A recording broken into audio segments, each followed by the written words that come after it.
¿Cómo están? Hoy día vamos a tocar, pero antes de eso, como les estaba diciendo el día de ayer, por esto de la pandemia que nuevamente se está incrementando la cantidad de pacientes hospitalizados, entonces ha habido cambios en el horario. Puede ser toda esta semana durante la noche porque tengo mañana emergencia, pasado emergencia. El único día que estoy descansando y que me toca procedimiento, pero es un poco suave, es el sábado. Después todos los otros días me toca emergencia. No sé si podremos hacerlo durante la noche. Me pueden decir, se ponen de acuerdo y me dicen, por favor, la hora.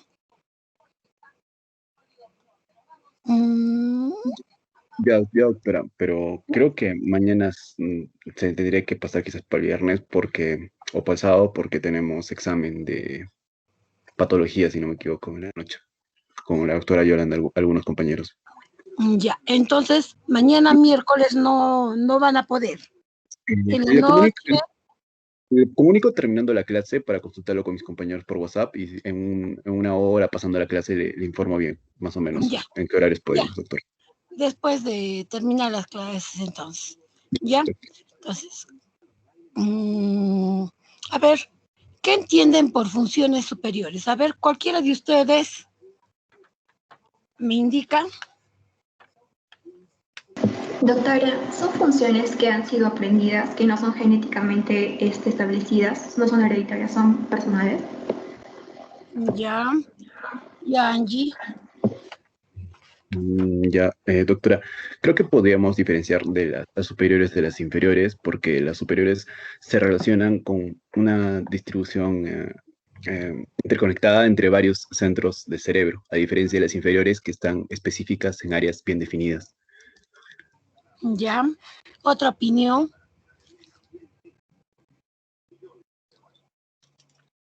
¿Alguien más puede opinar?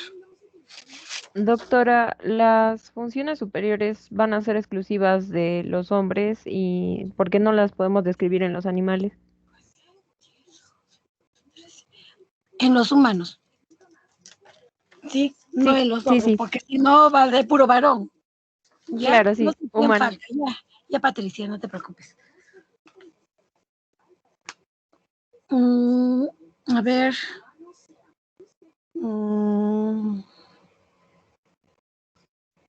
Ya.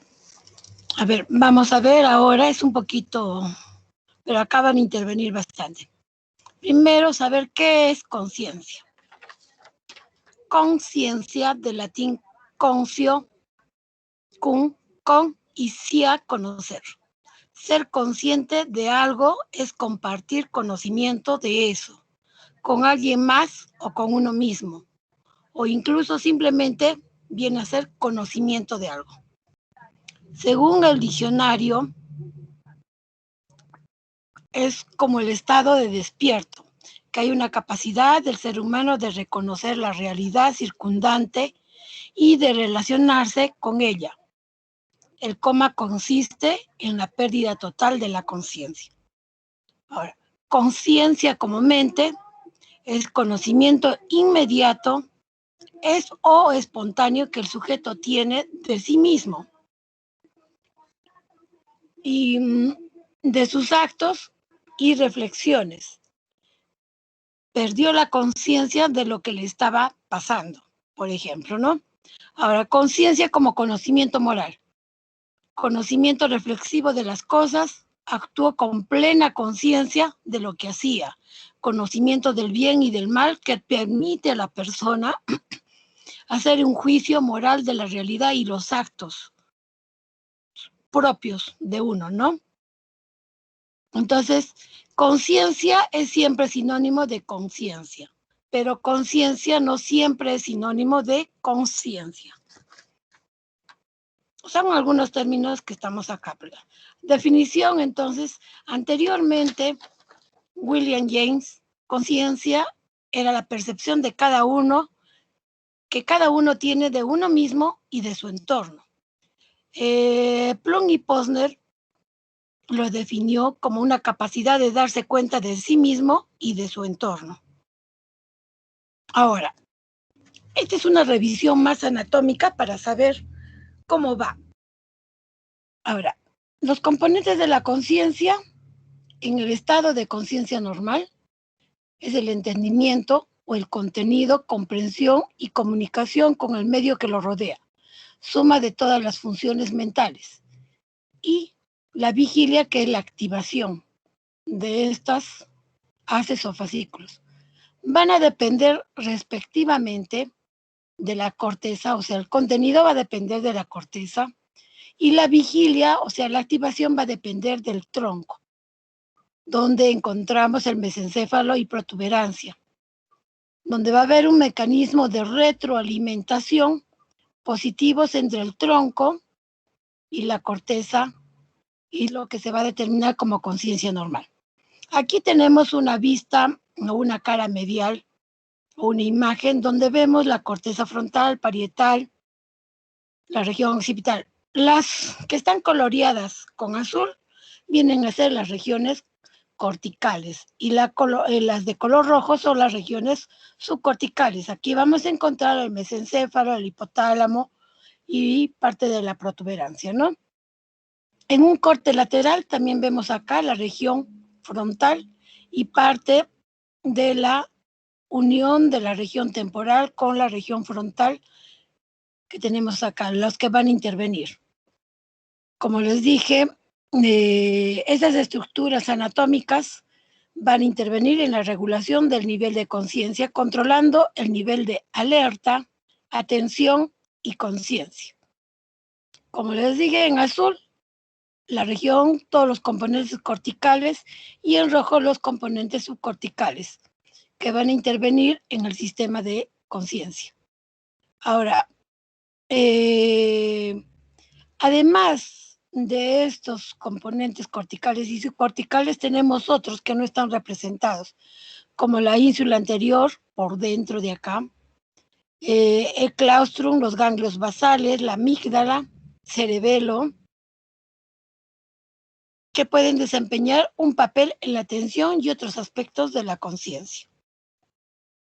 Ahora, los componentes de la conciencia que ya vimos, tenemos acá, por ejemplo, que la paciente, mientras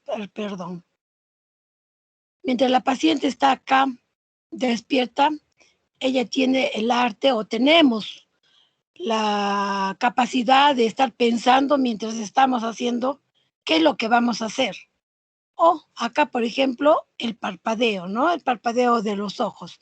Podemos fijar la mirada o estar parpadeando. Acá.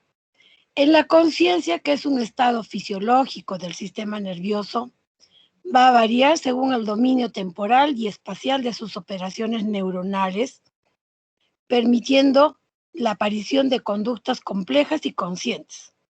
Funcionalmente, la conciencia puede describirse mediante dos cualidades: el nivel de alerta, arousal, y la experiencia de conciencia, de dormir.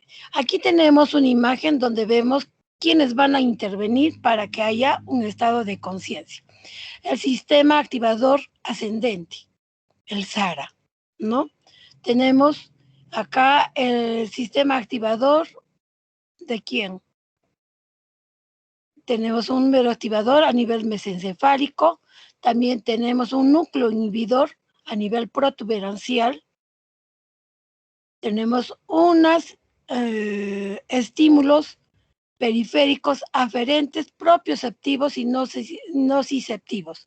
Aquí van a intervenir varios componentes moleculares como que es la acetilcolina, la noradrenalina, para ver el estado de alerta o cómo estamos, ¿no? Y como ven acá, según las flechas, hay áreas de supresión a nivel frontal como también a nivel parietotemporal.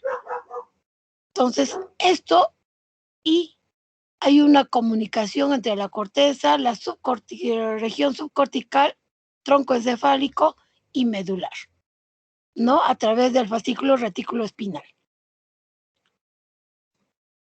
Acá. Esto viene a ser más que todo unas imágenes de la cara medial, donde vemos los diferentes fascículos. A nivel de la región hipotalámica, también vamos a ver acá el tálamo, la región ponto mesencefálica, y acá vamos a ver la corteza, el tálamo, y en estas zonas veremos también lo que es los ganglios basales, ¿no? Y acá los otros diferentes fascículos. Acá son los circuitos de excitación de la formación reticular, ponto, mesencefálico, tálamo, hipotálamo y prosencéfalo. Basal. Esto es una vista medial. Mientras que en una vista coronal o un corte coronal veremos las proyecciones generalizadas de la corteza a la formación retículo ponto mesencefálico retransmitida a través de los núcleos intralaminares, talámicos y el prosencéfalo, basal e hipotálamo. También veremos acá las entradas principales para la formación reticular, ponto mesencefálica y estructuras relacionadas. En el tronco encefálico van a estar los sistemas de excitación subcortical y van a comenzar a nivel de la protuberancia. Recuerde que en la región de tronco encefálico tenemos el mesencéfalo, la protuberancia en sí y la región vulvar, ¿no?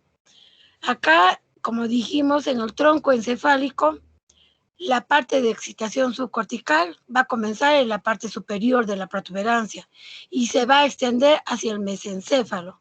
Y esas lesiones, las lesiones en esta región pequeña va a ser crítica, ya que de las protuberancias superiores y el mesencéfalo puede producirse el estado de coma. Va a haber lesiones a ese nivel, ¿no? Por el hecho de haber lesiones a nivel del mesencéfalo con la protuberancia superior. Ahora, tenemos un estímulo, sea por el tacto, visual, la audición,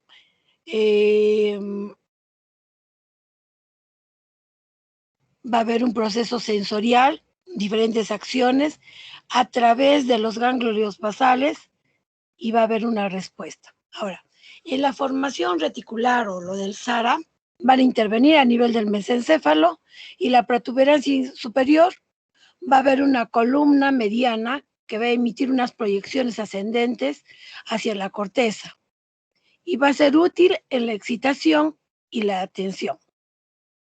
En la protuberancia inferior y medular, la columna medial va a emitir conexiones intrínsecas para un control de los movimientos oculares, de digestión y reflejos del tronco encefálico. A nivel de la protuberancia inferior y medular también, en la columna inferior va a haber proyecciones descendientes hacia la médula espinal para el control del tono muscular, respiratorio y presión arterial. Esto viene a ser casi un sistema o un resumen. Tenemos el sistema tálamo-cortical. Del sistema tálamo-cortical se va a subdividir córtico-cortical y tronco talámico. De la corteza, o sea, este sistema córtico-cortical va a provenir de la corteza propia y el sistema troncotalámico de la subcorteza. Tenemos acá el retículo, sistema reticular ascendente, el SARA, el cual va a provenir o va a intervenir en la vigilia. Luego el tálamo, que va a intervenir en la distribución de la información que vamos a obtener. Acá tenemos una red de tareas negativas que vienen a ser el procesamiento consciente a nivel, o sea, viene a ser una conciencia subjetiva. Y luego tenemos la red de trabajo positivo, que es el procesamiento cognitivo, que viene a ser la conciencia objetiva, ¿no? Ahora, para que haya una conciencia alterada, debe haber una alteración difusa o bilateral de la corteza cerebral, del sistema reticular anterior ascendente, del tronco encefálico o de ambos. También tendremos que tener en cuenta los estímulos visuales, verbales, táctiles, dolorosos. Ahora, si hay una alteración de la conciencia, vamos a tener varios estadios. Primero vamos a tocar lo que es la conciencia cuando entramos cuando es un cuadro agudo. Después hablaremos de lo crónico, ya con el estado vegetativo, el estado de mínima conciencia o de cautiverio. Esto es lo más importante porque ustedes van a recibir varios pacientes que van a tener alteración de la conciencia, sea una somnolencia, un sopor, obnubilación y estupor, y de la cual nos ayudaremos por medio del tacto, de la voz y cómo reacciona el paciente. Por ejemplo, una será para describir las alteraciones de la capacidad de despertar. No van a definir estados propios de la conciencia, van a describir simplemente un grado de vigilia en un momento dado. No son definitivos respecto a la capacidad de vigilia consciente. No son intercambiables con los términos que definen una conciencia. O sea, en un momento dado vamos a ver cómo va a reaccionar tanto al dolor, al tacto o a la voz. O si el paciente viene con los ojos abiertos, de repente en mutismo, pero está con los ojos abiertos, despierto. Ahora, tenemos el estado de somnolencia, donde va a haber una disminución del estado de alerta. Obnubilación es el compromiso del despertar y la atención. Confusión es una desorientación, irritabilidad, somnolencia, apatía, hipoactividad e hipersomnio. Hay pacientes que tienen tendencia a estar con tendencia al sueño, otros están irritables. Delirio es una excitación emocional, hay una hiperactividad, hay insomnio, percepción errónea de los estímulos sensoriales, puede haber alucinaciones o miedo. Y el estupor es un sueño profundo, despierta, pero con estímulos vigorosos y repetidos, y al crear estos estímulos, al cesar estos estímulos, vuelve a quedarse dormido. Acá. Para esta valoración de los estados de conciencia o los grados de conciencia, hacemos uso de la escala de Glasgow.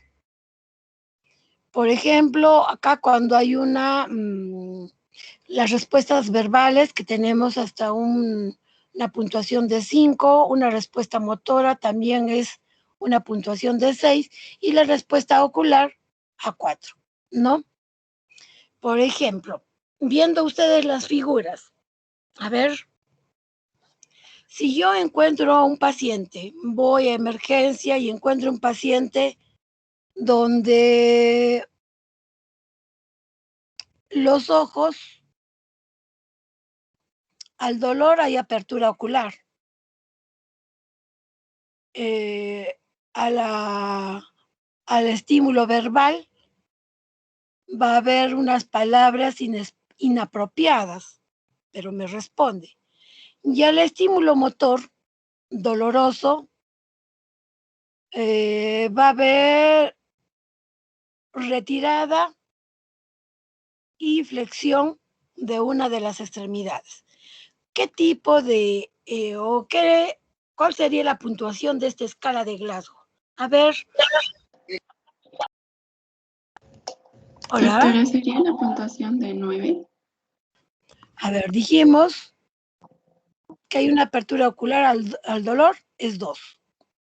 Hay palabras inapropiadas al estímulo verbal, 3, ahí tendríamos 5. Y si hay una retirada y flexión al estímulo motor, es 4, ¿no? Tiene una escala de Glasgow de 9. Ya. Y si me viene un paciente que a la respuesta no hay ningún tipo de respuesta, no hay apertura ocular al dolor, digamos, tampoco no va a haber una, por decirles, a ver, al estímulo verbal, el paciente escucha y va a emitir unos sonidos incomprensibles, no llega a decir palabras, y a la vez, al momento de la respuesta motora, va a haber unos signos de extensión de las extremidades. Entonces, ¿qué escala de Glasgow sería? A ver. 5. 1, 2, 5, ¿no es cierto? Y en esos dos casos que tenemos, donde hay una escala de 9 y otra de 5, ¿cuál está más comprometido? A ver, otra persona. El de 5, doctor. El de 5. Claro, el de 5 está mucho más comprometido, ¿no es cierto? Ya. Acá, para ver la exploración neurológica del estado de conciencia, tenemos que ver el nivel de conciencia en el que se encuentra el paciente, qué patrón respiratorio tiene, tendremos que hacer un examen pupilar, qué respuesta de las pupilas hay, qué respuesta a los movimientos óculocefálicos y una respuesta motora al dolor o sobre todo al dolor, ¿no? Y como saben, acá tenemos la corteza, el tálamo, el prosencéfalo, el mesencéfalo, la región reticular pontina, los colículos superiores, la corteza visual al estímulo, ¿no? Todo eso, si hay una alteración en alguna de estas por algún tipo de lesión tumoral o de repente disquemia o una injuria, vamos a obtener esta exploración neurológica por estos pasos para ver el patrón respiratorio o la respuesta pupilar. Podremos deducir a qué nivel está el daño y si el paciente sobre todo está en coma. ¿Ya? Y la postura corporal a la exploración motora. Por ejemplo, acá. A ver, Brian. Sí, doctora. Brian. Acá, por ejemplo, te voy a poner acá esta imagen, ¿ya? Míralo. ¿Qué es lo que hace? Una flexión del brazo leve, al momento de levantar la cabeza parece desorientado. Mira, estás viendo ahí el cuerpo en sí, y acá vas a ver la respuesta de la cara.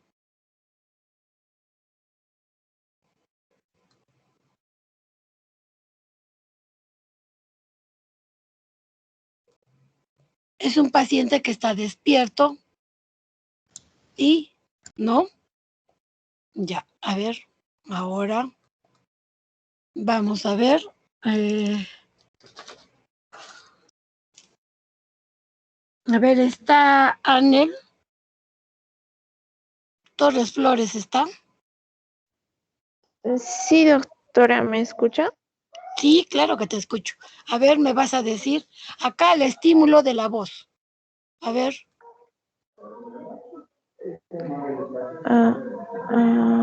A ver, no me carga, doctora.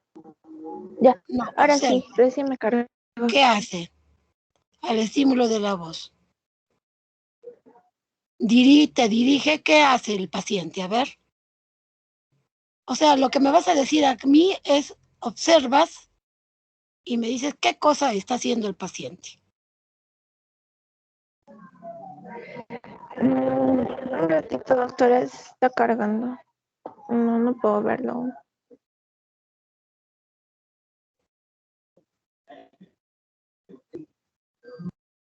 Te lo estoy ahí indicando, viendo la imagen. ¿No logras verlo? No puedo verlo. ¿Es Doctora, un video? Dime. es un video. Es un video, sí, pero es pequeño. ¿No lo logran ver? O sea, Yo no lo veo, doctora. simplemente ha movido un poquito los brazos y ha girado el cuello a la derecha. Claro. A la voz, ¿ah? Y si vemos acá en la cara,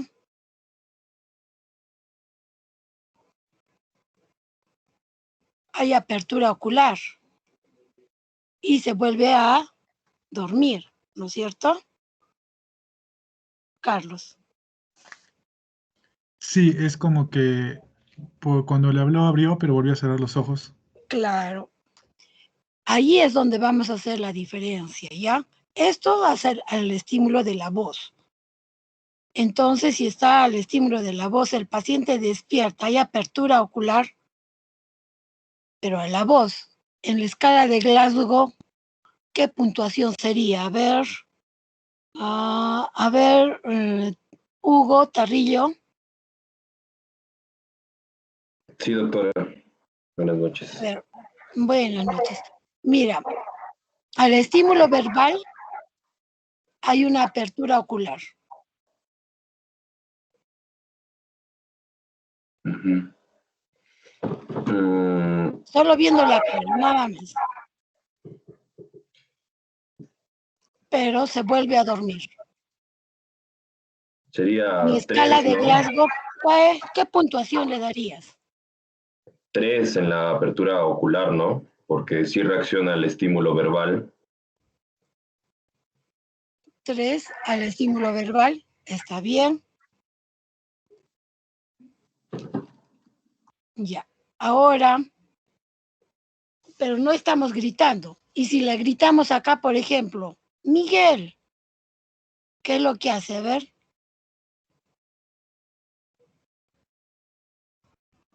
Igual no hay un pequeño reflejo, ¿no? Claro. Y acá,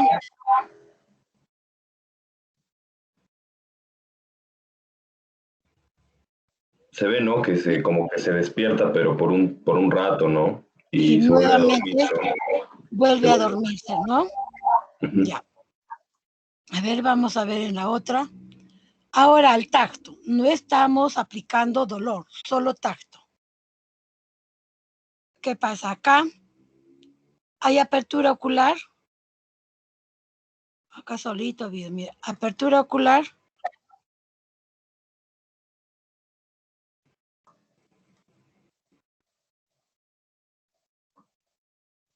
Parece que también abre, ¿no? Los ojos Sí, y se levemente. vuelve a dormir. Ujú. Hay una diferenciación entre esto, entre el sopor, uno que está soporoso o confuso, con tendencia al sueño. Solo con la respuesta verbal el paciente nos ve, ya podemos ver que está obnubilado o confuso. Mientras que cuando hacemos aplicación del tacto, de repente un poco del dolor, el paciente, hay una respuesta. Acá, por ejemplo, ¿no es cierto? Hay ligera respuesta, pero con tendencia al sueño. Acá está estuporoso, soporoso. Acá aplicamos un estímulo nociceptivo, o sea, con dolor. No hay ningún tipo de respuesta, al igual que acá.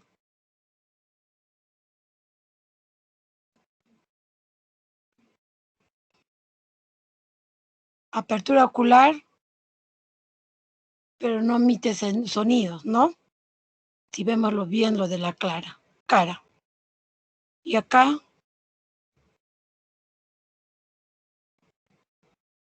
no hay ninguna respuesta motora. Si no encontramos ningún tipo de respuesta motora, ¿qué puntuación tendría al estímulo motor?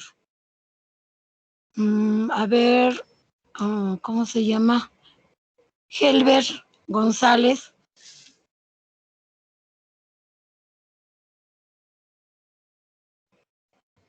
Sí, doctora.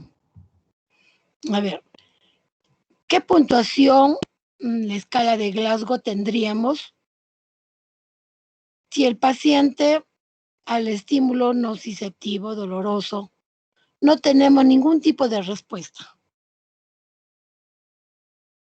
¿El 2? ¿Qué escala, en la escala, cuál sería?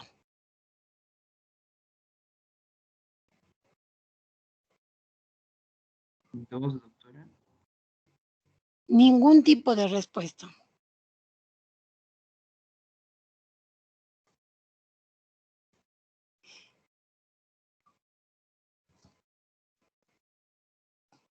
A ver, Joaquín, en la Sería escala uno, de Glasgow. ¿Ah? uno, doctor. Ya. Ajá, no hay ninguno. Acá, por ejemplo, no hay ningún tipo de respuesta. Acá al tacto tenemos que hay una apertura ocular, o sea, al dolor también, digamos, hay apertura ocular. Una, no me emite ningún sonido, pero al dolor tampoco hay, no hay respuesta tampoco, solo apertura ocular, ¿no? Ya, a ver, vamos. Ahora, a un estímulo doloroso, completamente acá, mucho más fuerte.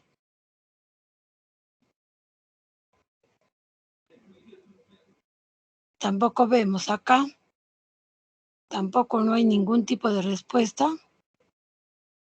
A ver. Solo apertura ocular y emite un sonido o gutural. Miren, porque hay apertura de los labios, abre los labios, emite y se vuelve a quedar dormido. A ver, ¿qué escala sería ahí? A ver, Camila, observando acá Sería al estímulo 2. doloroso, hay apertura ocular, emite un sonido y al estímulo doloroso doloroso, la respuesta motora, no hay ninguna. ¿Qué escala sería? En la escala de Glasgow, ¿qué punto? 5. Sí. Al estímulo doloroso hay apertura ocular. Emite sonido, pero no hay respuesta. La más baja es la de la respuesta motora, ¿no es cierto? Sí. Una. Pero emite solo un sonido.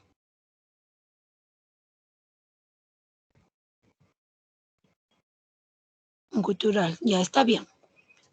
A ver. Ahora, ¿qué entienden por coma ustedes? Independientemente de lo que esté escrito acá. A ver, Renata.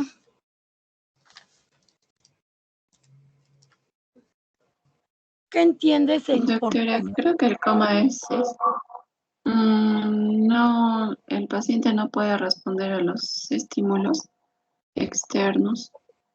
Ya. A ver.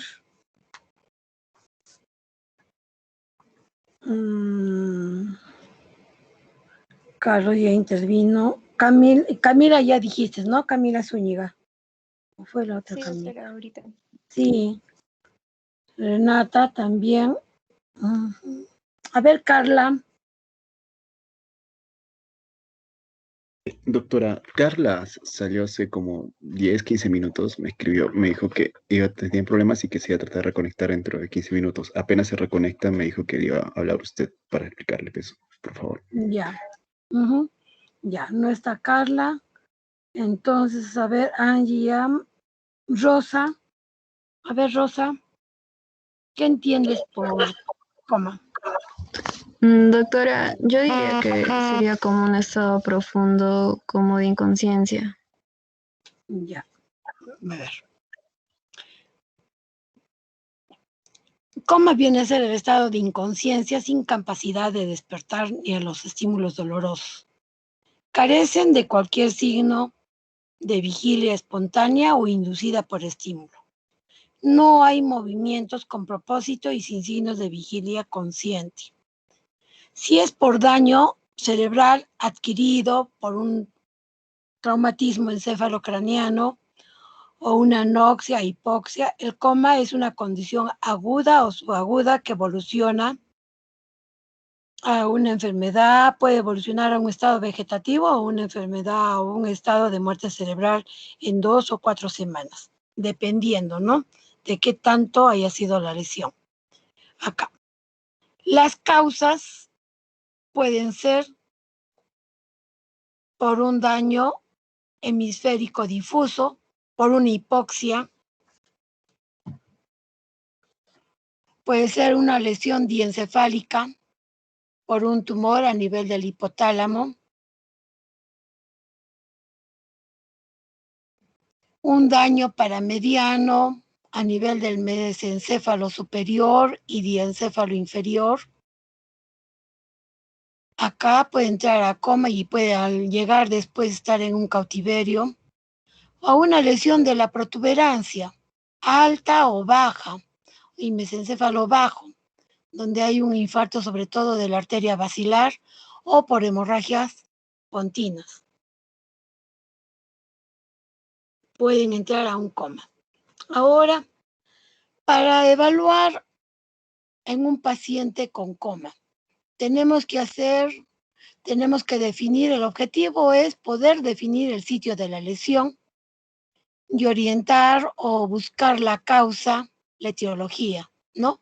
Generalmente es inespecífico e inconstante, pero acá tenemos 5 patrones que vamos a seguir. Un patrón respiratorio, pupilar, una respuesta motora, las alteraciones cardiovasculares que se presenten y el reflejo oculomotor.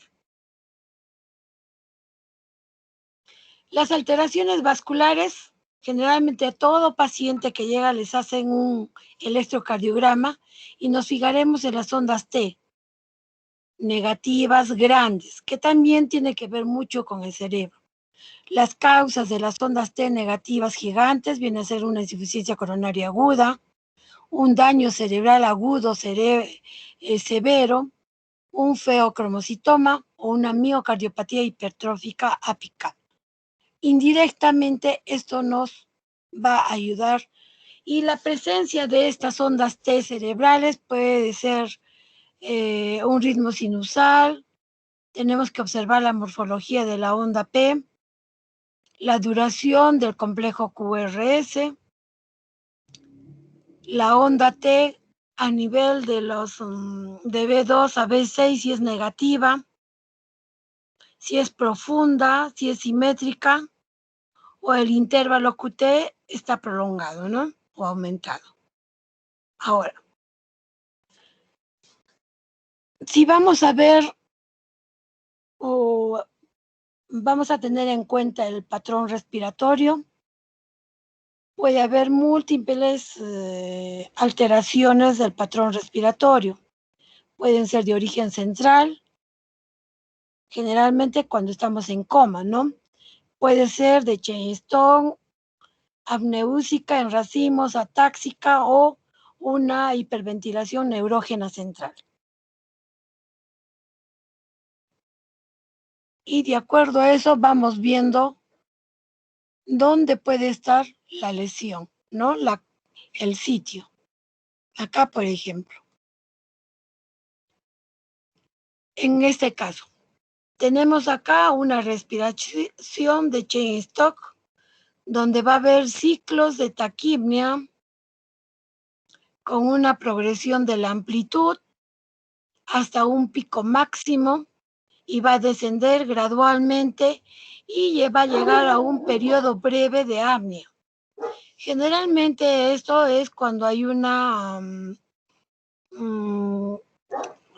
lesión hemisférica bilateral a nivel diencefálico o también con compromiso de los ganglios basales. Si es una respiración, hiperventilación neurógena, la lesión generalmente puede ser que sea a nivel de mesencéfalo. Eso también lo podemos encontrar en las compensaciones de acidosis metabólica o la intoxicación grave por salicilatos. En la respiración amnéusica, vamos, que es una fase inspiratoria muy larga, seguida por una apnea prolongada, va a ser generalmente cuando hay lesiones en la protuberancia, en tronco encefálico. También tenemos una respiración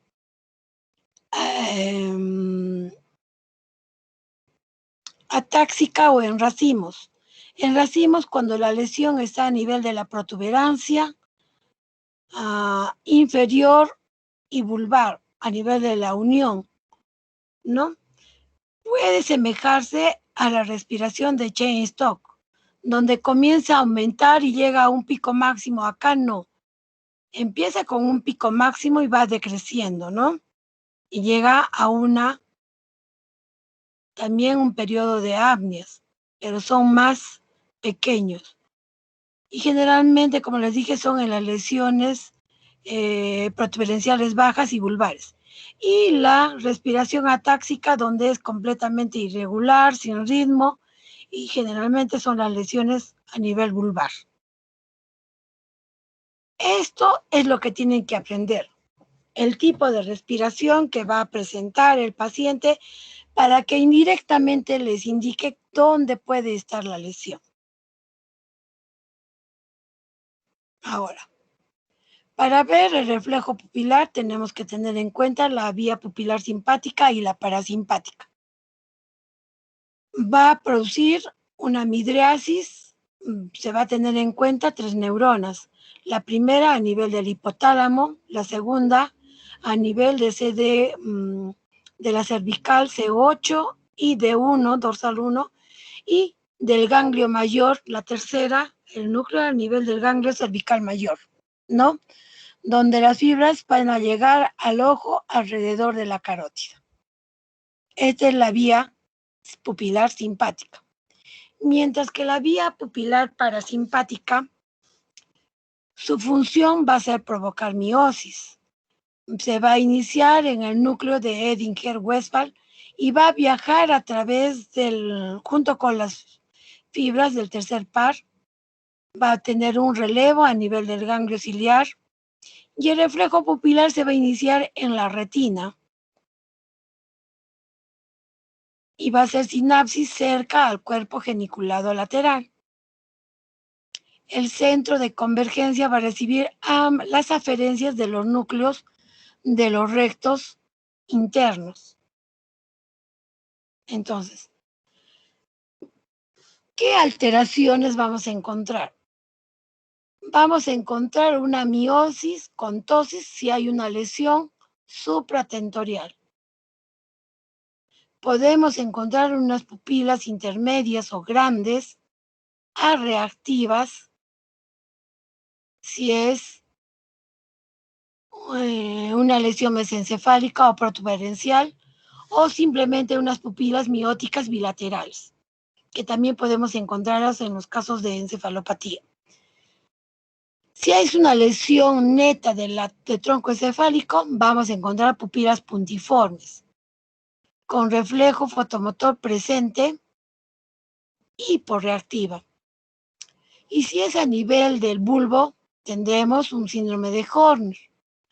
Si son lesiones periféricas, habrá una herniación, habrá midriasis inicial y parálisis oculomotora de alguno de los pares craneales, tercero o sexto.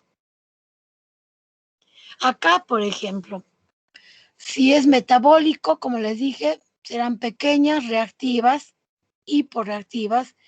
Si es a nivel diencefálico y corteza, serán pequeñas y reactivas. Pero si está a nivel del mesencéfalo, serán medianas fijas. Si es a nivel de la protuberancia, son puntiformes. Y si es a nivel uncal, una herniación, habrá una midriasis unilateral fija y compromiso de un tercer par craneal. Puede ser que haya tosis o alteración del recto interno, o recto superior, o recto inferior. Y si es a nivel de mesencéfalo, serán fijas y medianas o bilateral. Ahora, en los movimientos óculocefálicos, si encontramos que hay una buena respuesta óculocefálico, nos va a indicar que hay una integridad del tallo cerebral, del tronco encefálico. ¿Qué vamos a hacer? Va a haber, consiste en movimientos de los ojos en contra del movimiento de la cabeza. Es decir, haremos unos movimientos laterales. Si nosotros hacemos el movimiento lateral hacia la izquierda, los ojos irán hacia la derecha. Si hacemos hacia la derecha, los ojos irán hacia la izquierda. Nos habrá un control con información del laberinto y los núcleos vestibulares, sensibilidad propioceptiva de los músculos del cuello. Hay una respuesta de integración de la protuberancia mesencéfalo a través de los pares craneales, tanto del sexto, tercero y también del octavo par.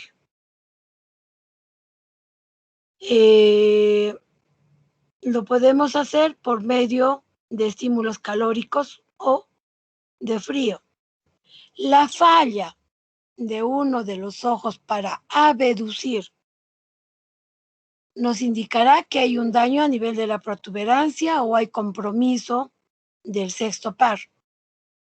¿Por qué? Porque ahí va a predominar el tercer par y va a jalar hacia el lado interno. Por lo tanto, no va a poder dirigir la mirada hacia afuera, ¿no? Y si la falla es para aducir, significará que puede haber un daño a nivel del tercer par o un daño del fascículo longitudinal medial. Acá, si recordamos cómo van, para ver los reflejos intervienen tanto los músculos extraoculares y también tiene que intervenir mucho el octavo par, ¿no? Para que haya un movimiento. El izquierdo, por ejemplo, va a haber desinhibición y el derecho sería de excitación en rojo. Por eso les decía, acá para examinar todo lo que es anatomía, fisiopatología. Si hacemos un movimiento, veremos ahí los ojos. Estamos desviando acá hacia la izquierda. Los ojos se dirigirán hacia la derecha. Y si hacemos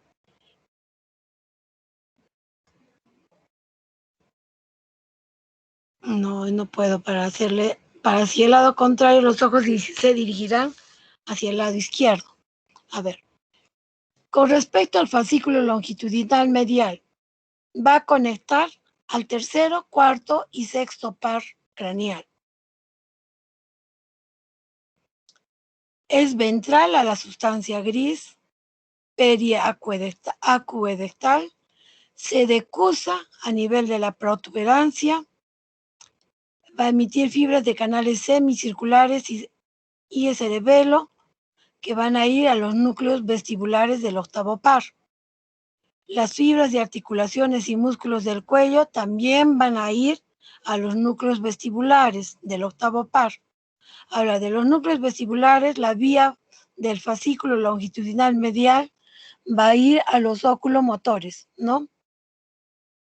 Acá tenemos el núcleo oculomotor.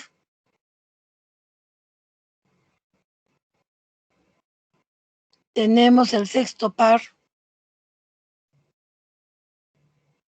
Y acá tenemos la formación reticular paramedial pontina, ¿no? En D. Acá, por ejemplo, miren los movimientos. Si dirijo hacia la derecha, los ojos irán a la izquierda. Si dirijo a la izquierda, los ojos irán a la derecha. Acá, no. Tiene unos ojos fijos. Eso me está indicando que hay un daño. Pero no hay una alteración de que el ojo esté desviado hacia afuera o hacia adentro, ¿no? Simplemente esto me indica que hay algo a nivel de la protuberancia.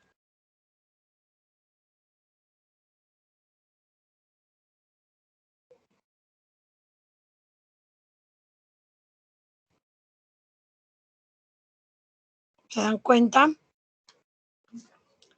A esta alteración, donde hay los ojos fijos, es lo que le llaman los ojos de muñeca. No solamente tenemos los movimientos laterales hacia izquierda, derecha, sino también hacia arriba y hacia abajo. Si nosotros llevamos los ojos o la cabeza, hacemos una dirección hacia arriba, los ojos o los globos oculares irán hacia abajo. Y si haremos hacia abajo, los globos oculares irán hacia arriba. Nos indica la integridad. Pero si esto falla, habrá una alteración del fascículo longitudinal medial. Ahora, en la respuesta motora, será apropiada la respuesta si el paciente localiza y hace un retiro con una extremidad. Y será inapropiada cuando hay rigidez de decorticación o descerebración o ausencia de esta respuesta, ¿no? Ahora, la respuesta motora cortical a nivel de la corteza será porque hay lesiones biemisféricas. Habrá una respuesta también adecuada al estímulo doloroso. Los movimientos de localización y defensa o retirada del miembro estimulado, que viene a ser lo que hemos dicho, la respuesta apropiada. Ahora, si hay una respuesta inapropiada en la rigidez de decorticación, a ver,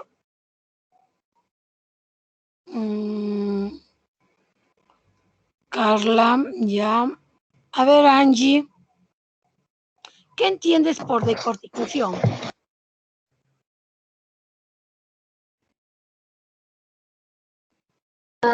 Doctora, ¿podría ser cuando hay un nivel de Glasgow, podríamos decirlo así, un nivel Glasgow bajo, podríamos? Ya. A ver, Carlos, Renata. A ver, Hugo, dime, ¿qué entiendes por decorticación? ¿Tú aplicas el estímulo doloroso? Bueno, para mí, doctora, es cuando el paciente, ¿no? La persona se pone rígida, ¿no? Con los brazos flexionados, ¿no? Como si, no sé, un ejemplo, ¿no? Como los bebés, ¿no? Que se ponen rígidos, ¿no? Flexionan sus brazos, ¿no? Los juntan a su pecho, ¿no? Algo así, ¿no? Me parece que es. Ya. Doctora, Y ¿no dime. sería una posición de descerebración? ¿No sería una posición de descerebración?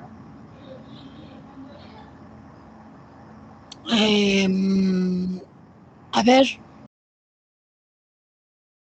¿a qué le llamas descerebración, Anel? O sea, que sería como, está súper rígido y no, se podría decir que está en una profunda conciencia, algo así. Por eso está Si todo flexionado, encontramos, todo rígido. a ver, Rosa, si encontramos una rigidez de decorticación o rigidez de descerebración, ¿cómo estaría el paciente? Bueno, habría más un aumento de lo que es el tono muscular. El aumento del tono puede estar aumentado, sí, pero si encontramos esa rigidez de decorticación y rigidez de cerebración, automáticamente hay compromiso de conciencia del paciente. ¿Por qué? Si nosotros aplicamos dolor, recuerden que al aplicar el dolor son diferentes sitios que lo vamos a aplicar. A nivel del trago vamos a hacer unos estímulos profundos, vamos a hacer a nivel external, en la apófisis external. Luego aplicaremos también a nivel del lecho unguial. A ver, apriétense, el lecho unguial fuerte también provoca ese dolor.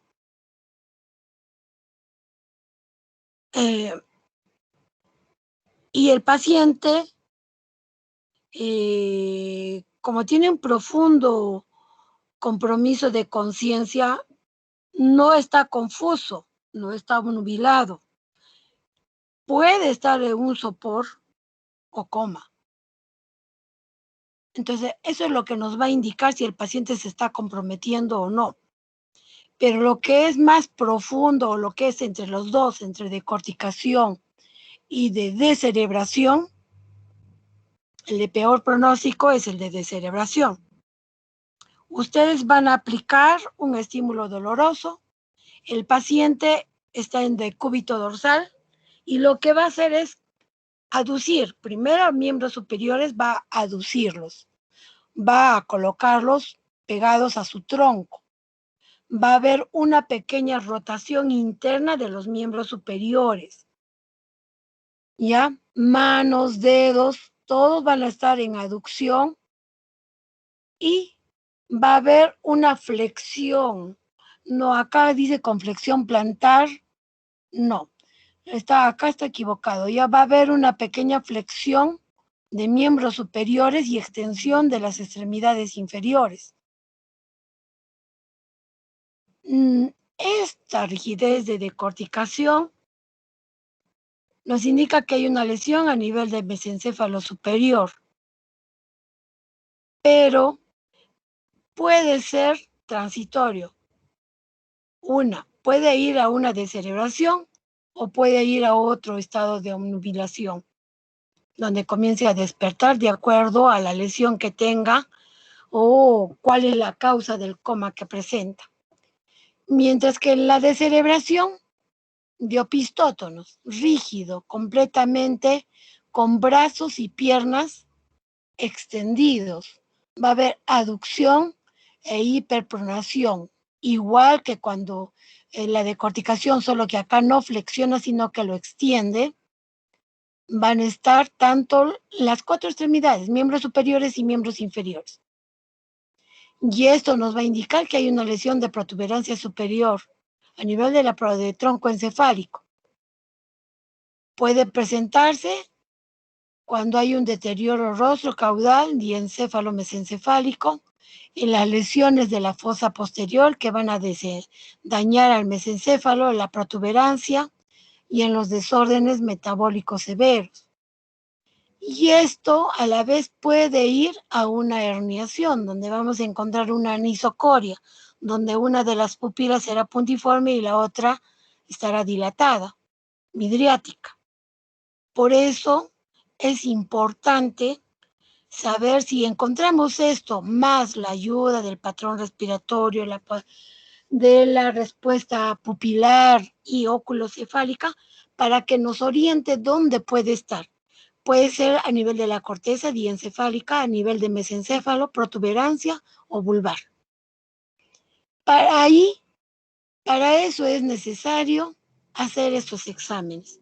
Eso no lo podemos evaluar virtualmente. Esto generalmente son pacientes críticos, que los vamos a encontrar más en emergencia o en shock trauma. ¿Ya? Acá, por ejemplo,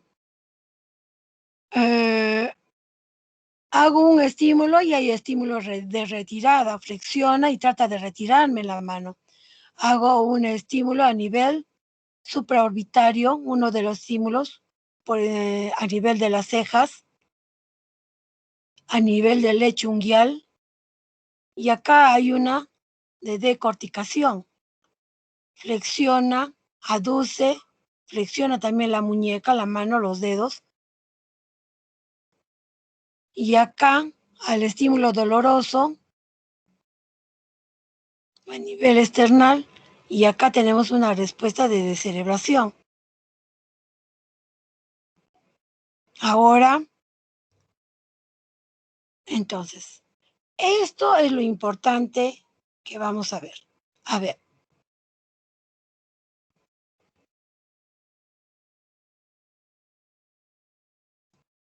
A ver, chicos, si yo tengo una lesión a nivel de mesencéfalo, ¿qué espero encontrar?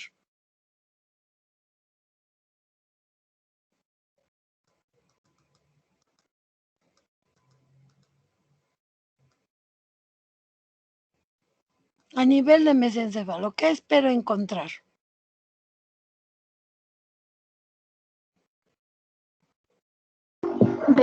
Decorticación, doctora. No, mira, a ver, Angie, dime, si a nivel de mesencéfalo tengo, ¿cómo estaría mi patrón respiratorio? Estaría agitado, podría ser. Ya, va a estar hiperventilando. Tenemos acá la hiperventilación neurógena, es a nivel del mesencéfalo. ¿Cómo estarían las pupilas?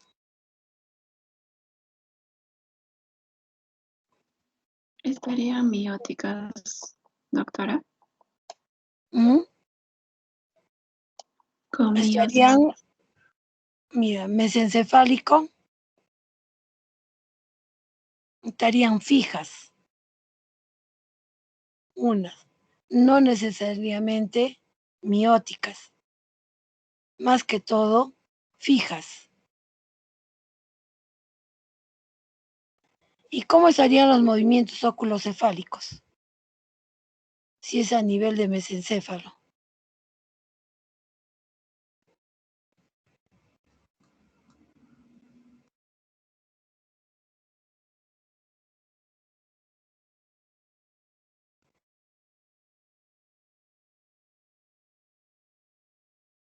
Eso no nos va a ayudar mucho si es a nivel de mesencéfalo.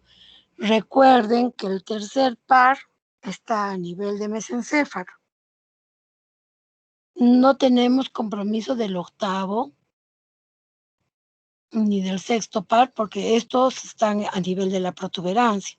Y si tenemos una lesión de mesencéfalo,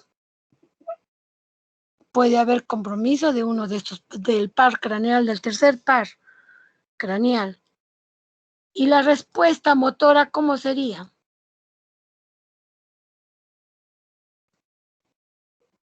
¿Cómo sería la respuesta motora?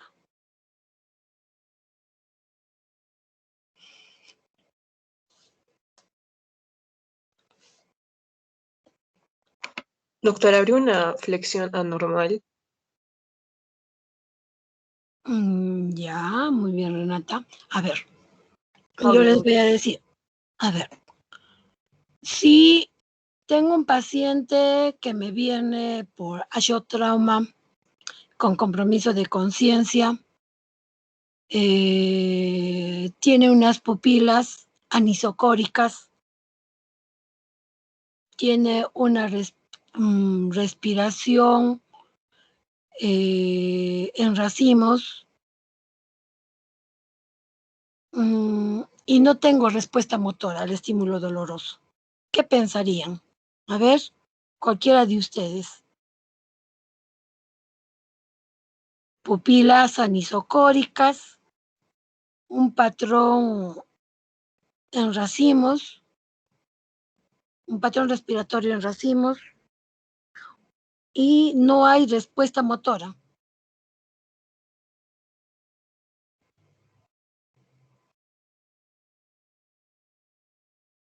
A ver, Helber, no eres Helber.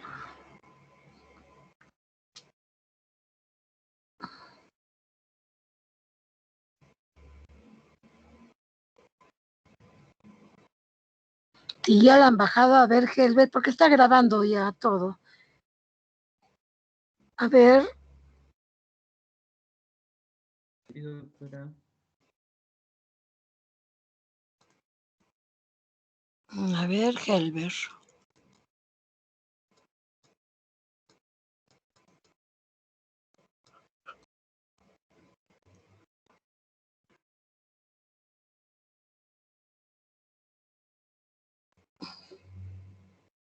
Si tengo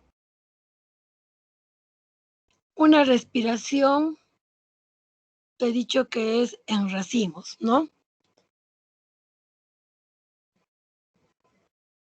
En racimos. Tengo compromiso de unas pupilas anisocóricas.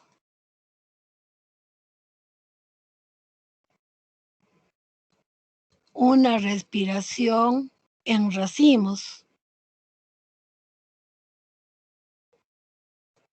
En la protuberancia. Y tengo una anisocoria. Tengo una anisocoria. O sea que ya hay una herniación ahí. Y a la vez no hay respuesta motora.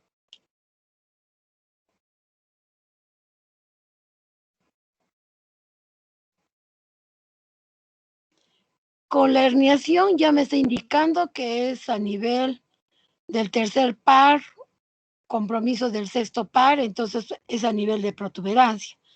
Pero si encuentro el tipo de respiración en racimos,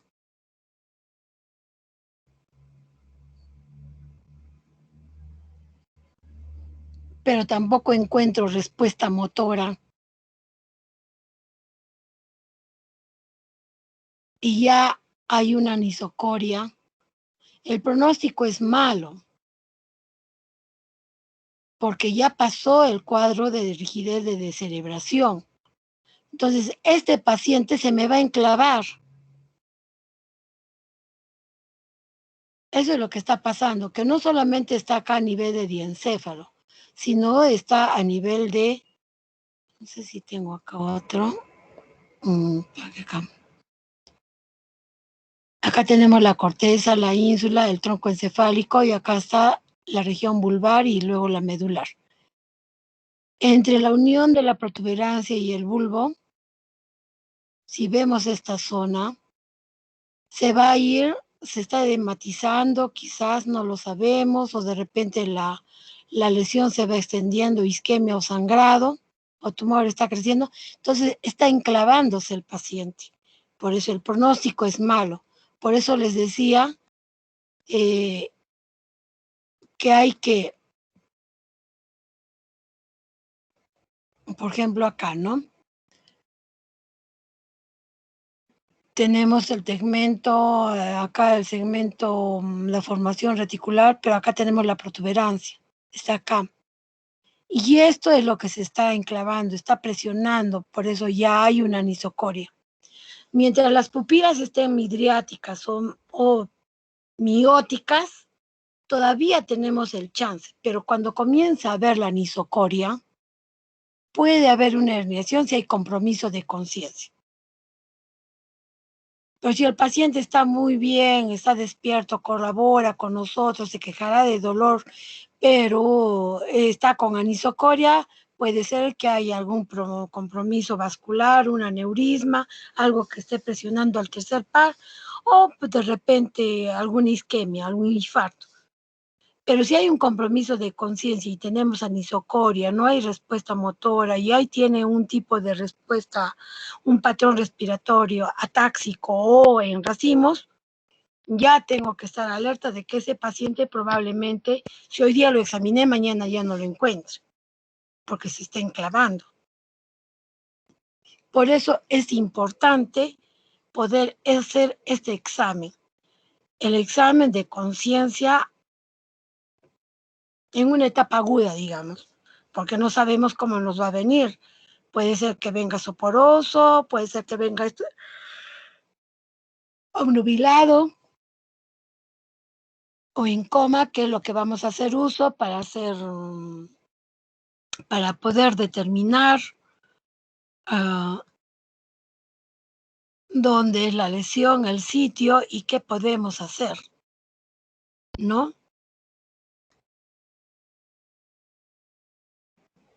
Por eso acá, la semiología del coma es definir el sitio de la lesión, buscar la etiología.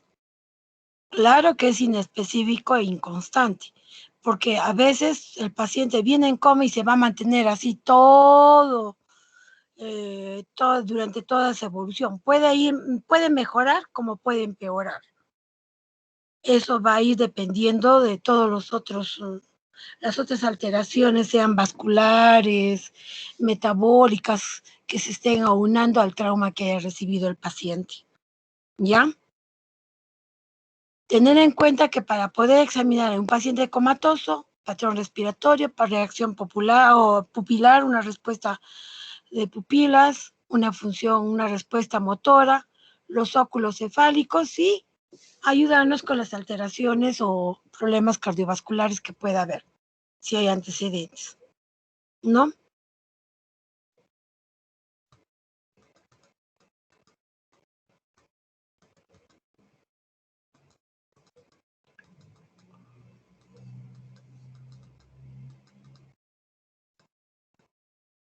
Ya, a ver, vamos a ver este video y tienen que observar en qué grado de compromiso estaría el paciente. A ver, van a observar porque este es un video.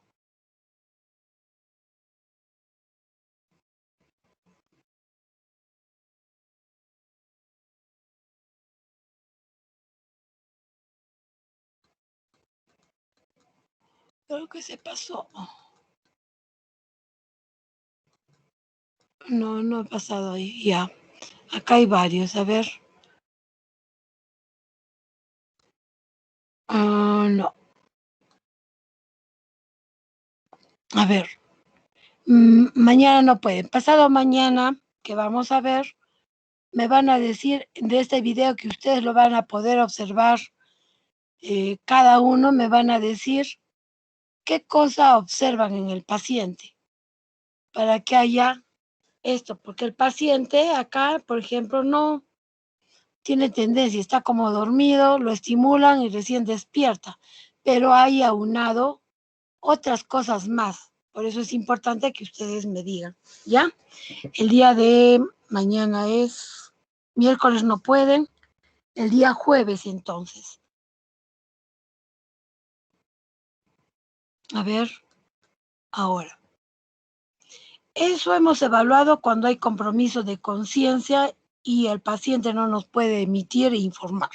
Ahora, en el caso del examen de conciencia, cuando el paciente acude por consultorio externo, tenemos que hacer una evaluación de examen mental. Veremos su nivel de conciencia y alerta,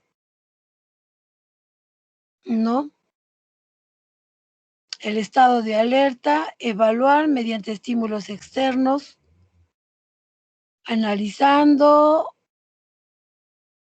la respuesta del paciente con los estímulos externos y la atención que nos va a prestar, ¿no? Comenzaremos a hablar con él si él está atento a lo que le decimos o no. Si está orientado tanto en persona como en tiempo o en el espacio. Y el motivo por el cual está viniendo a la consulta. Haremos todas esas preguntas.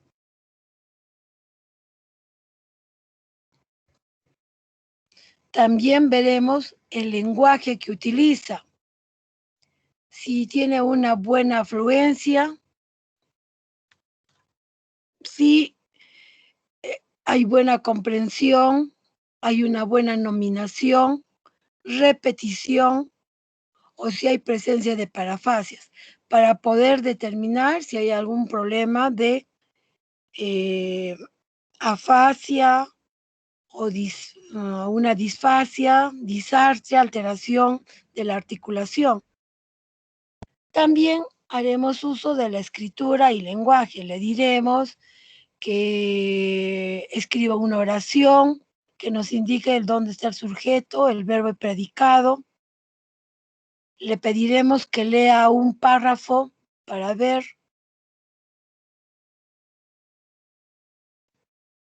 si obedece o no, y luego evaluaremos la memoria. Una memoria inmediata, pasada, reciente o una inmediata. Se preguntará, se le dará, por ejemplo, 3 palabras y le diremos que en 5 minutos volveremos a preguntarle qué le dijimos, ¿no? Porque generalmente los pacientes que tienen trastornos de la conciencia crónicos, sobre todo los pacientes con demencia, siempre recuerdan todo lo pasado y nos repiten lo mismo. A veces los familiares dicen, me lo han repetido más de 100 veces, pero no me entiende. Pero si nosotros le decimos que repita 3 palabras, digamos, lapicero, pelota y paraguas, el paciente ni se va a acordar de lo que le dijimos, porque la memoria inmediata es la que está fallando, generalmente, ¿no? También haremos el uso de la praxia. Indicaremos un objeto y le diremos que lo identifique. Luego, que haga una acción con el objeto, ¿no? Que planifique y ejecute la acción. Y el juicio, para analizar situaciones de sentido y también la capacidad de razonar, ya sea mediante la comparación entre los elementos que pueden o no tener en común, o integrar proverbios comunes o no, ¿no? Y para esto, a veces hacemos uso de unos test. Por ejemplo, acá, a ver. Bueno, creo que no lo escucho. Acá está en inglés y le hace un montón de preguntas y ustedes me van a decir, este es un mini mental. Ya es un test de mini mental que le está haciendo y es cortísimo. Entonces, de acuerdo a esto, la respuesta, ven que el paciente está sentado. ¿Qué puntaje tiene? A ver, para el día jueves.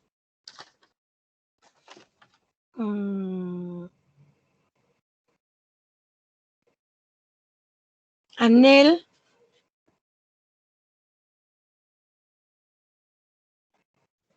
A ver. Sí, doctora. Anel, Carla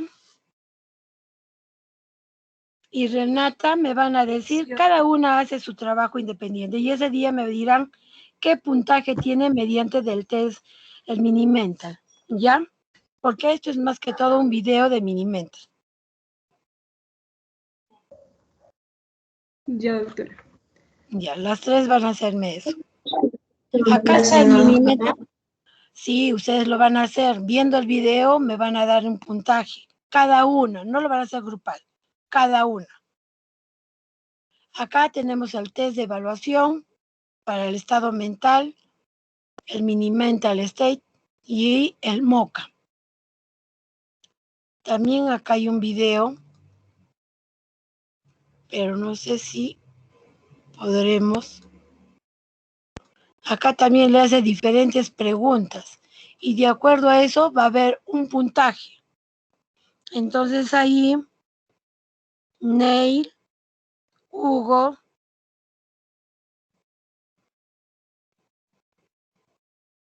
y Paula. ¿Está Paula? Sí, doctora. Ya. Entonces, los 4, cada uno me va a hacer un puntaje del Minimental, perdón, del MOCA. Es un poco más amplio. Por eso acá se los estoy dejando. Este es un cuadro del Minimental y este es del MOCA, que tienen un puntaje de acuerdo a lo que va realizando. Es variable, tanto del Minimental, es más sencillo el Minimental, mientras que el MOCA es un poquito más, le va a preguntar las figuras, en cambio acá no, solo dibujar, si puede hacerlo o no, y vamos a ver si responden bien o no, y qué puntaje tiene, porque llegan a tener un puntaje de acuerdo a las acciones que vayan a hacer ellos, ¿ya? Entonces, el Minimental lo va a hacer, a ver, creo que era Carla, ¿no? A los 3 que les dije, ¿ya? Anel, Carla y Renata, si no me equivoco, doctora. Trabajo, entonces, el Minimental, ya, va a ser Anel, ¿dónde estás Anel? Que es la número 12, Carla, que es la número 1, y ¿quién más será? Yo, doctora Renata. Renata, la número 3, ya. Y el MOCA más bien es, a ver, ¿quiénes van a hacer el MOCA? Neil, Hugo y Paula. Neil, Hugo, que es el número 11, Paula, son 4 ahí más bien, ¿no es cierto? No, espera, solo dijo 3 en el segundo. En el segundo, 4 van a ser ya. A ver, es Neil, Hugo, Paula y también lo va a hacer Lía, ¿ya? 8. Es un poquito más extenso. Ven el video y van anotando el puntaje que va teniendo.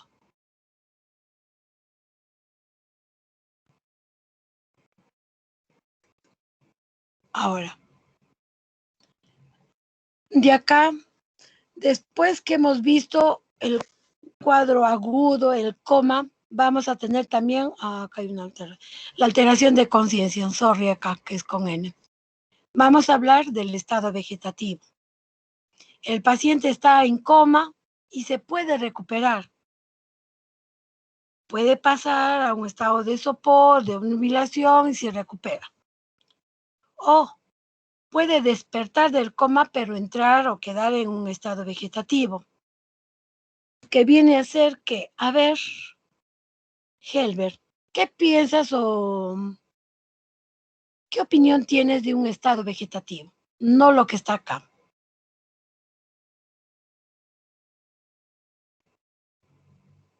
Según lo que tengo entendido es cuando bien no funciona el corazón o el cerebro y la persona se encuentra en un estado al pie de la muerte, se podría decir, y está conectado a aparatos que lo mantienen con vida. Ya.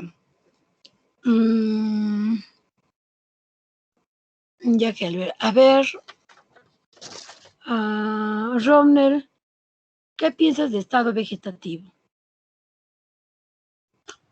Es un estado de conciencia en el que la persona no tiene un control de sus funciones motoras, pero creo que hay una bajísima actividad cerebral, ¿no?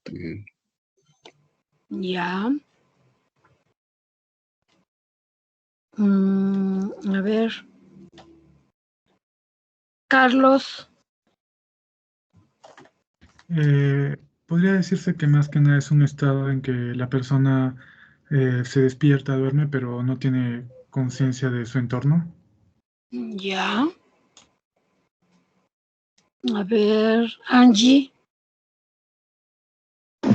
Sí, doctora, he estado averiguando y bueno, también podemos hablar de lo que es el coma inducido. el cual es utilizado como un tratamiento ante los pacientes que pueden sufrir una presión intracraniana aumentada. ¿El estado vegetativo?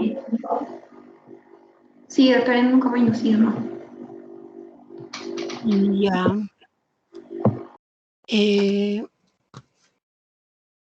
Ujú.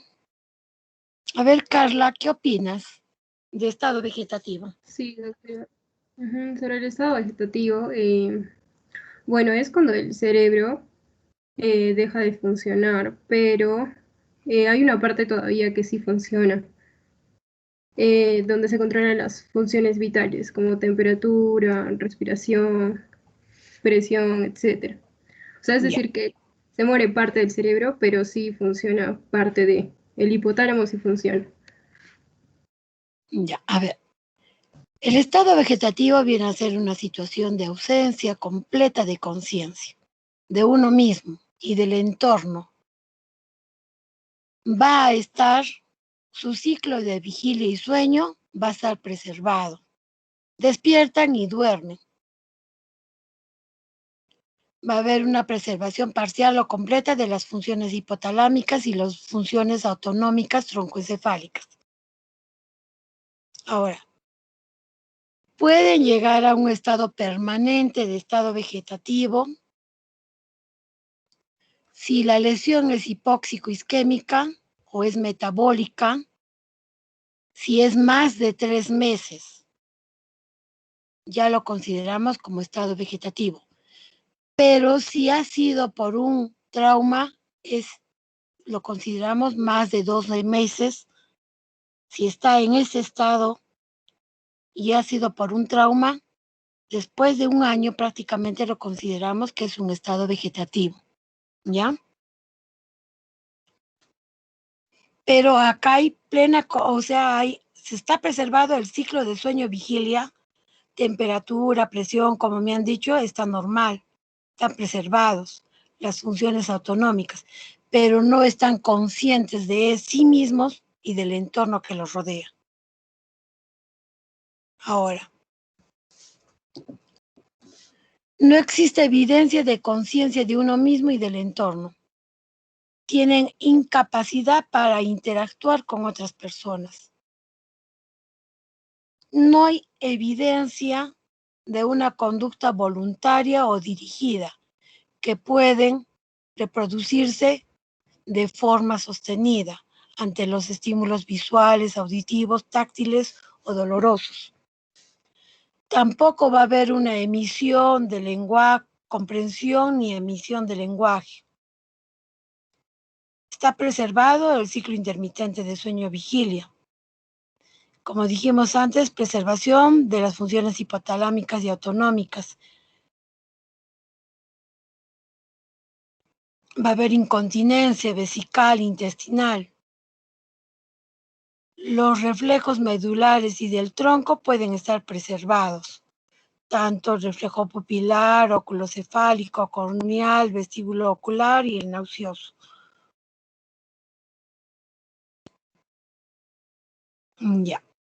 Ahora, ¿qué entienden por estado de vigilia sin respuesta? A ver, Camila, ¿qué entiendes por estado de vigilia? ¿Qué es vigilia? El mantenerse despierto. Ya. Está despierto, pero no hay respuesta en todo caso, ¿no? Ujú. Ya. Camila, ¿no? Joaquín, Sí. Sí, Joaquín, ¿qué doctora. entiendes por estado de vigilia sin respuesta? Sí, es lo que dijo mi compañera, que es un estado donde se encuentra despierto y tiene todas las respuestas reflejas, pero ninguna voluntaria. Ya. Camila, Joaquín. ¿Dónde estás, Camila? Ya. A ver.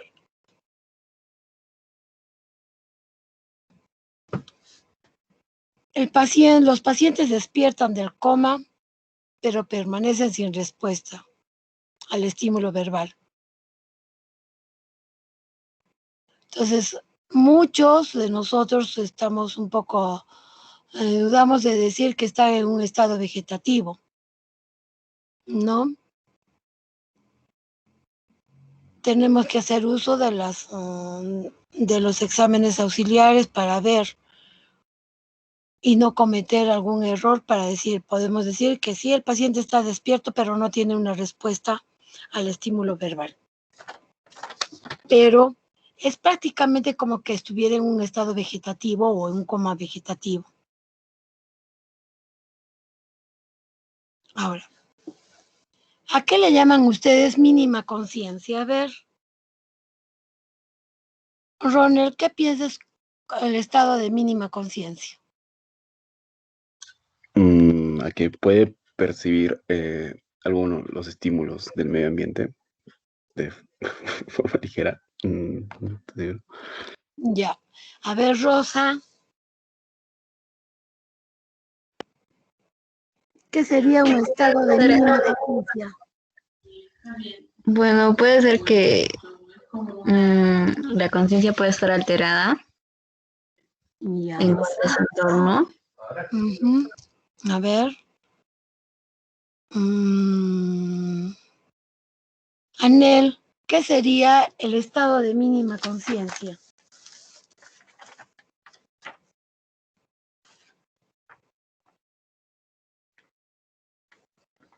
Doctora, ¿se me escucha? Sí, te escucho, no te preocupes. ¿Me puede repetir la pregunta? ¿Qué viene a ser, o qué entiendes por estado de mínima conciencia?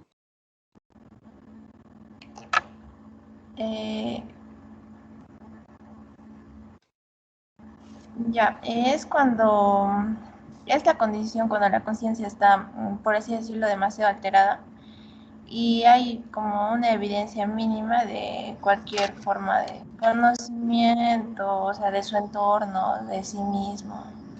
Es muy poquito, pero sí hay. Ya. A ver, ¿cuáles son los criterios de estado de mínima conciencia? Puede responder a órdenes simples. Puede haber respuestas verbales, pero son ininteligibles. Puede haber una conducta dirigida. Puede haber risa, llanto, apropiado ante estímulos. Puede hacer gestos. Puede alcanzar un objeto, llevarlo a un lado. O sea, es parecido al estado de vegetativo. En el estado vegetativo hay preservación de los estados autonómicos o de las funciones autonómicas y del ciclo vigilia-sueño. Acá también lo hay, pero ante estímulos fuertes puede haber una respuesta. Puede haber una respuesta verbal, ininteligible, decir cualquier cosa, dirigirte la mirada, pero no hace una acción completa como cualquier persona. He ahí la diferencia con la del estado vegetativo. En el estado vegetativo, la presión, la frecuencia cardíaca, la respiración, las pupilas, todo está normal. Duermen y despiertan, no controlan esfínteres, pero nada más. Tú le hablas, es como que ellos estuvieran en su mundo.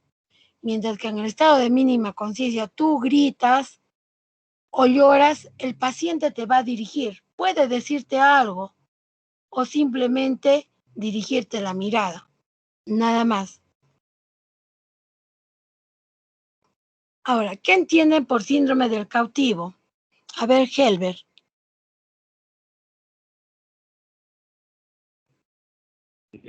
Puede ser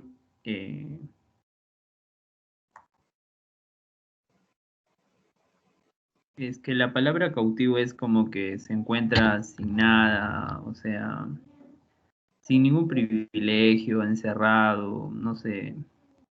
Ya, Herbert, está muy bien, más o menos por dónde vas. Patricia, ¿qué entiendes por síndrome del cautivo?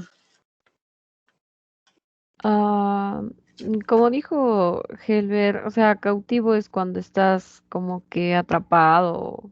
Entonces sería que la persona no puede, digamos, hacer, o sea, moverse o hablar con los demás, pero es consciente y ninguna de sus funciones mentales está afectada. O sea, como que no puede expresarse, no puede hablar Ya. ni decir nada. Ronald, creo que me dijiste que Lía no podía estar acá o está Lía presente. No, Lías era Carla. Carla Ay, era la No, que tenía problemas. doctora, Lía, sí estoy presente. ay, a Sí ver, estoy Lía, presente. ya Lía, te escucho, no te preocupes. Dime, ¿qué entiendes por síndrome de cautivo? Podría decirse, o sea, como la persona no se puede mover aunque quiera, podría decirse que es muy parecido a una parálisis, algo así, porque no puede, o sea, hacer sus movimientos de forma voluntaria. Pero, o sea, él está consciente de que está pasando eso, algo así. Ya, ujú, está bien. A ver, Paula o Paula Patricia, ¿y dónde estaría la lesión?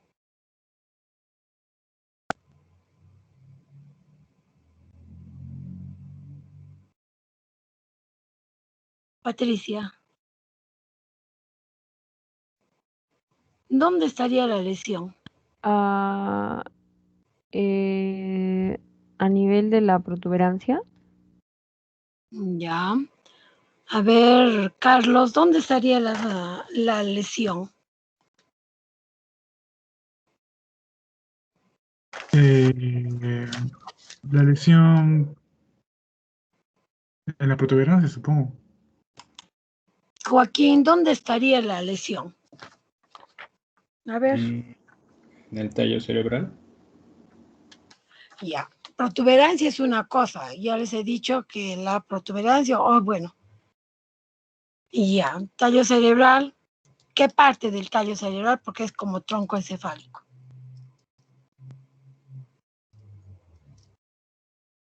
Eso sí no sabría decirlo, doctor. Ya. Rosa,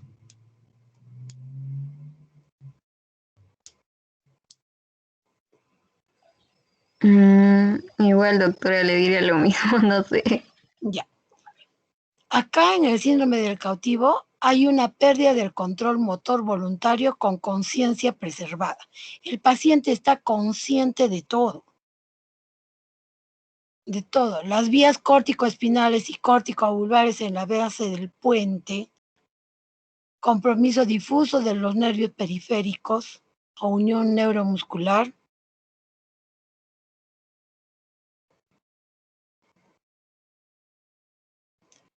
porque hay una lesión central. ¿A qué nivel sería? Sería, sí, en el tallo cerebral, a nivel del tronco encefálico. Protuberancia, puede ser que sea protuberancia, pero tiene que ser por encima, porque cuando hay el síndrome del cautivo, el paciente te mira, está despierto, no puede expresarse, no puede hablar, no puede realizar movimientos, como dicen, está en cautiverio. Pero hay una preservación de quién, si es a nivel del mesencéfalo, antes del mesencéfalo, iniciando la protuberancia. ¿Qué par craneal está a nivel del mesencéfalo?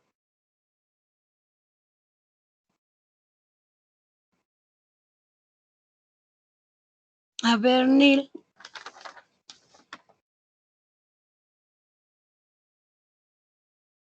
¿Qué par craneal tenemos a nivel del mesencéfalo, Neil?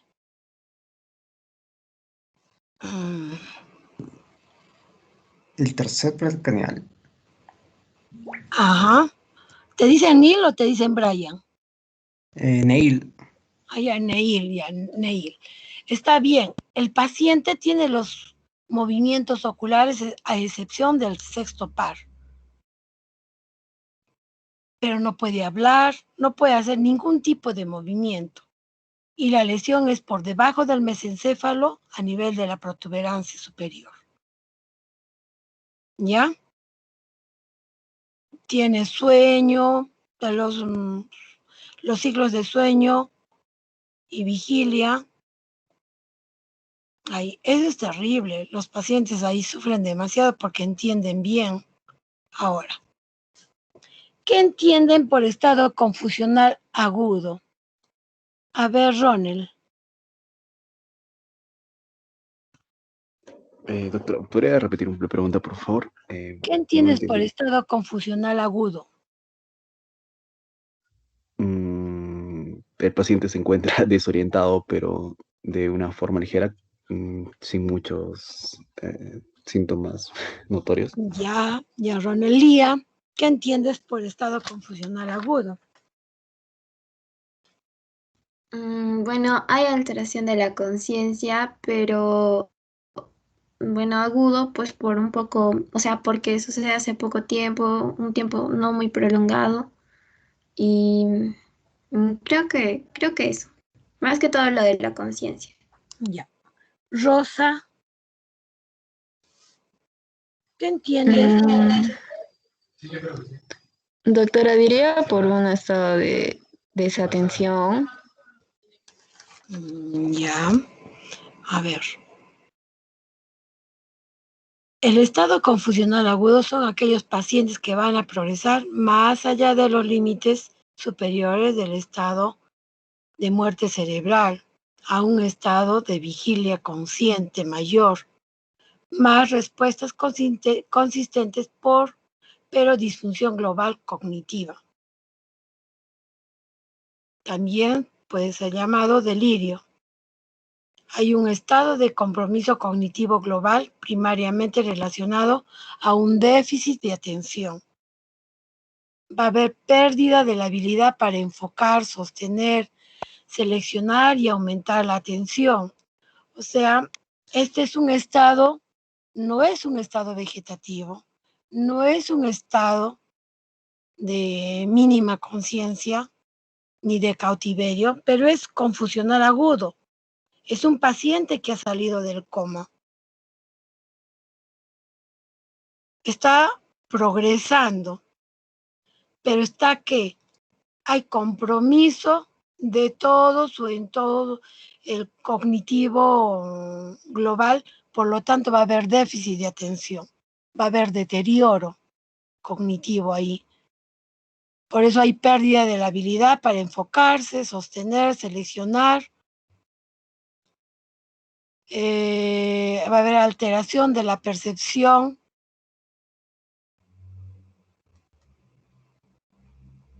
Están desorientados. Va a haber momentos, va a haber alteración del ciclo sueño y vigilia, como pueden entrar en una somnolencia o como pueden entrar en un insomnio. Va a haber una actividad psicomotora porque el paciente que no puede dormir bien va a estar alterado, ¿no? Va a estar alterada la atención, va a haber ideas confabulatorias o delusionales, va a haber alucinaciones, pueden ser auditivas, visuales o táctiles. Puede haber una actividad motora, emocional, puede estar hipokinético, apático, abúlico, agitado, hiperkinético, impulsivo, irritable, hasta agresivo, cuando no pueden dormir bien. Pero todo esto es post de haber salido del coma, ¿no? Entra en un estado de hipokinético,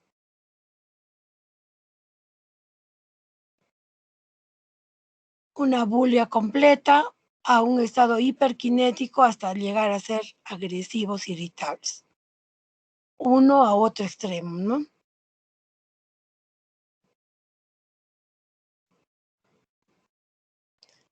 Puede ser autolimitado en relación a un problema neurológico, generalmente. Puede ser por las convulsiones o alteración tóxico-metabólico, los encefalopáticos. Algún traumatismo encefalocraniano. Generalmente es un estado transicional que va a ir evolucionando o regresiona. Puede resolverse en horas a días. Pueden quedar con una alteración cognitiva global o atencional, con déficit de atención. Y generalmente si esto es crónico, ya les daremos la etiqueta de demencia y haremos una evaluación neuropsicológica para ver qué parte es la que está más alterada, ¿no? Ya. Para ya no cansarlos, acá tenemos como un diagrama de lo que es la evolución cognitiva y motora, ¿no? Seguida después de una injuria cerebral. El estado de vigilia sin respuesta, el estado de mínima conciencia, el estado vegetativo, una discapacidad severa, discapacidad motora, recuperación completa o el síndrome de cautiverio. Vamos a reflejar, no refleja si hay respuesta y si llega a comunicarse o recuperarse completamente, ya se comunicará con nosotros. Pero eso, una vez que llega a una discapacidad severa, moderada, y que no haya ningún otro tipo de complicaciones, ya el paciente puede ir a la casa y con ayuda de los familiares quizás pueda ir recuperándose más. Y ha sucedido bastante, varias veces con los pacientes. ¿Ya? Entonces, tengo 7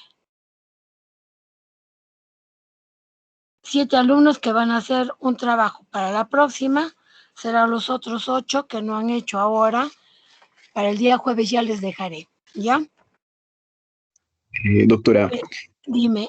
estábamos hablando por el grupo y habíamos votado si mañana y el jueves podríamos hacer a las de 7 a 9 de la noche para hacerlo antes del examen para que no se cruce. A las 9 el jueves. Miércoles también, mañana sí se podría miércoles y jueves. Bueno, hasta ahora es lo que habían votado todos los que votaron. El miércoles y jueves hacer de 7 a 9 de la noche. Sí. ¿Y qué día no vamos a hacer? Ninguno, creo que haríamos todos lunes, martes, ya hemos hecho, y sería miércoles y jueves. El viernes no hacen, ¿no? No, el viernes ya no hacemos otro. Ya. Porque en todo caso lo que me gustaría hacer es la evaluación motora, la sensitiva, y a ver si podemos hacer algo de alteraciones de lenguaje, ¿ya? Entonces mañana sí vamos a hacer. Sí, sí. De 7 a 9. Sí, todos hasta ahora votaron que sí, normal, mañana de 7 a 9. Ya. ¿Y el examen que tienen, a qué hora es? A las 9. ¿Ah? A las 9, a las 9. ¿A las 9 de la noche? Sí. Ay, sí, pero no creo que me estén atendiendo, la verdad. Porque lo otro, sí, el examen es mañana, ¿no es cierto? Es un pasito de la primera semana de patología. Solo es un pasito, no es un examen. No, es un pasito de lo que hicimos la semana pasada, lo que va a tomar la doctora Yolanda. Ya. Ya, entonces no hay problema. Mañana vamos a hacer lo que es fuerza motora, la evaluación motor en sí, para ver, ¿ya? Doctora, dos cosas más. Mi compañera Rosa Paredes me dice que no le ha agregado al grupo todavía y yo le estaba agregando. ¿Rosa Paredes? Sí está. No sé si podría revisarlo porque me dice que no podía entrar y yo le estaba llamando a la llamada. No, sí está Rosa Paredes. A ver, espérate un ratito. A ver, Paula Patricia, Hugo. Doctora, a veces hay personas que tienen 2 correos y a veces se agrega otro. Sí, doctora, es que tengo otro correo. Por eso creo que con el primer correo me ha agregado. Pero igual no puedo entrar. ¿Estás con Rosa.paredes? Sí, doctora. Es que como para ingresarlos coloco los apellidos y aparecen ustedes y con eso, porque están inscritas con ese correo, creo. Por ejemplo, la que tuve problemas para añadirle al grupo fue de Camila, porque la mayoría están primero con sus apellidos, pero Camila era con nombre primero. Primero estaba con sus nombres y después los apellidos. Ya, después, ¿quién más es el otro problema, aparte de Rosa? Bueno, Porque solo yo ella. lo estoy anotando acá, sí, en toda la asistencia y las intervenciones, todo eso lo estoy anotando, porque varias veces le he llamado a Rosa. ¿Quién más me dice? Solo ella me dijo, y entraba porque yo la llamaba, porque como no podía ingresar, entonces la llamaba de forma externa. Ya, entonces hazme el favor de seguirla llamando hasta que terminemos, pero porque voy con la nota, sí está bien, no hay ningún problema, más bien, ¿ya? Porque como está registrada con un correo al inicio, es lo que le hemos jalado de ahí. Ya, doctora, no hay problema. Ya, Rosita, ya están bien en todo caso. Ya, Por doctora. favor, pero ya lean, practiquen, apréndanse bien la escala de Glasgow y cómo van a evaluar semiológicamente a un paciente con coma, porque eso les va a quedar de por vida, porque siempre van a tener pacientes con compromiso de conciencia, ¿ya? Y eso lo pueden hacer practicando. Ya, doctora, último, no sé si me podría pasar las diapositivas para la tarea de mañana. Lo he grabado. Vemos el video. Ya, doctora. Sí, lo he grabado todos los videos. Se supone que acá no puedo, no sé por qué no me sale bien los videos, porque esos videos los he utilizado en los grupos y las del año pasado también. Pero en ese tiempo yo no tenía correo y entonces ellos me incluían como invitada para pasarles. Y la otra era que yo pasaba como PowerPoint para que se viera mejor el video. Ya, doctora. Pero como acá lo he grabado, yo creo que va a ser. En todo caso, si no se ve, me avisan para pasarles ya por el correo, de repente al tuyo y tú les pasas a ellos. ¿Ya? Ya. Verifico si está grabado el video y si no le Si está bien grabado el video, sobre todo a ver, espérate, el mini mental, porque generalmente este es donde está el moca. Acá tienen los tests para poder aplicarlos y este otro, porque son los dos. Y lo que sí más bien les dije en general era que todos vieran y observaran qué es lo que presenta este paciente. Ya vamos a ver qué tipo de estado de conciencia tiene, pero a la vez quiero que observen si hay paresia, si hay asimetría, algo, que una vez ahí apliquen la observación. ¿Qué más presenta este paciente ahí? ¿Ya? Viendo el video. Todos en general a eso. Eso es todo. Pero, doctora, y entonces, ¿cómo podríamos ver el video si es que no podríamos reproducirlo si está en video? Digamos, Si el video. está grabado, yo creo que sí lo pueden. Si lo descargan, queda como PowerPoint ustedes, ¿no es cierto o no? No, Ya, solo en vemos. todo, ya tú tienes, ¿quién tiene correo Gmail? Yo, doctora. Bueno, todos Ya. o no. ¿Todos? Un favor entonces, Ronald, pásame tu correo y como es un poquito pesada, ya te lo puedo pasar todo ahí y ya los videos se van ahí, ¿ya? Y ya puedes compartir con tus compañeros. Listo, doctora. Entonces mañana a las 7 de la noche, ¿no? Sí. Ya entonces. Hasta mañana entonces. Listo, doctora. Mañana, muchas gracias. Ya, pásame de una vez tu correo para podértelo pasar por correo, ¿ya? Ya entonces. Hasta mañana, chicos. Doctora, Dime. disculpe. Yo fui la que me ausenté, no mi compañera Lía. Ya no te preocupes, por eso te estaba haciendo las preguntas, aunque te pregunto solo 2 veces, creo. Sí. Ya para la próxima te preguntaré más, no te preocupes. Ya, muchas gracias, doctora. De nada, dime. Entonces, en mi caso, o sea, es que me llamo Lía y tampoco me llamo 2 veces. ¿No habría problema? He llamado varias veces a algunos, ¿no es cierto? Y a otros solo les he llamado 2 veces. No se preocupen en eso. ¿Ya? Ya vemos. Ya, gracias, Ya. doctora. De nada, chicos, cuídense. Entonces, Hasta hasta luego. mañana. Hasta mañana. Hasta luego, doctora.